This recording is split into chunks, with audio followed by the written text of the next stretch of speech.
চুইঝালের মাংস দক্ষিণ অঞ্চল খুলনার খুবই ঐতিহ্যবাহী একটি রান্না। আজ তৈরি করছি ব্রয়লার মুরগি দিয়ে চুইঝালের মাংস।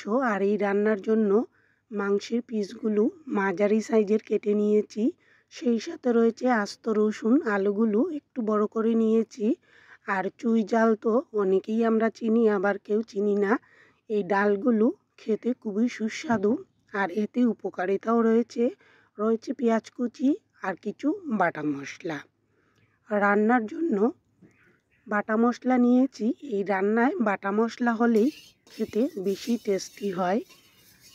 এবার পরিমাণ মতো তেল দিয়ে দিলাম। আলুগুলো সামান্য লবণ হলুদ দিয়ে একটু লাল লাল করে ভেজে নেব। তেল কিছুটা দিলাম, পরে আবারও দিয়ে দেব। রসুনগুলোও আলুর সাথে ভেজে নিচ্ছি। আস্ত রসুন দিয়ে চুইঝালের মাংস খেতে খুবই ভালো লাগে। ইচ্ছে করলে রসুনের পরিমাণ আরেকটু বাড়িয়ে দিতে পারেন। ঘরে 4টা রসুন ছিল, তাই কম করে দিয়েছি। আর একটু বাড়িয়ে দিলেও ভালো হয়, তবে রসুন বাটা ব্যবহার করিনি, পেঁয়াজ কুচি নিয়েছি। আর আলুগুলো এরকম প্রায় 4 থেকে 5 মিনিট নিয়ে উল্টে পাল্টে দিয়ে ভেজে নিয়েছি। ভাজা রসুন আর ভাজা আলু যত সুন্দর হবে মাংসটা খেতেও ভালো লাগে। আর মাংসের আলু এরকম লাল লাল করে ভাজলে অনেকেই পছন্দ করে।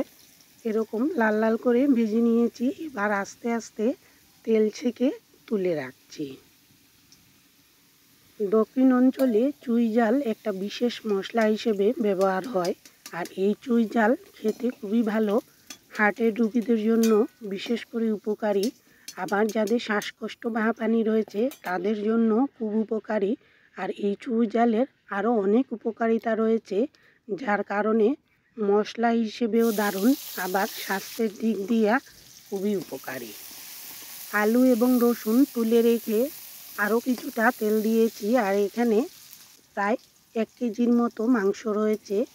মাংসের পরিমাণ অনুসারে তেল দিতে হবে। আর ব্রয়লার মুরগিতে অতিরিক্ত তেল দিলে খেতেও ভালো লাগে না, ঘরোয়া রান্না। এবার পেঁয়াজ কুচিগুলো একটু সোনালি সোনালি করে ভেজে নিচ্ছি। পেঁয়াজ ভাজা হয়ে গেলে কয়েকটি তেজপাতা চিড়ে দিলাম, সেই সাথে চুইঝালের টুকরাগুলো। চুইঝাল ইচ্ছে করলে এই সময়ও দেওয়া যায়, আবার মাংসের সাথে কষানোর সময়ও দেওয়া যায়। সেই সাথে নেড়ে চেড়ে দিয়ে পরিমাণ মতো লবণ হলুদ দিয়ে দিলাম। লবণ কম করে দিয়েছি, পরে টেস্ট করে শেষের দিকে দেওয়া যাবে।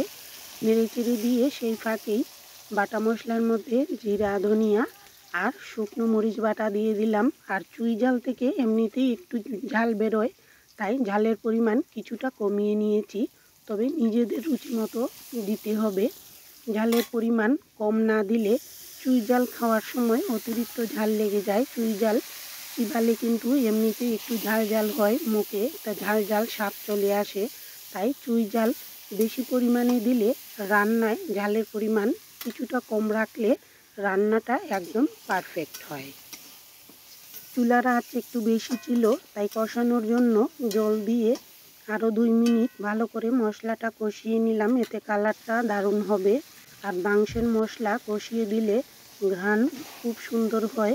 কষানো হয়ে গেলে মাংসের টুকরাগুলো দিয়ে দিলাম। আর এরকম চুলার আঁচ বাড়িয়ে দেওয়া অবস্থায় মাংসগুলো প্রায় 7 থেকে 8 মিনিটের মতো কষিয়ে নেব।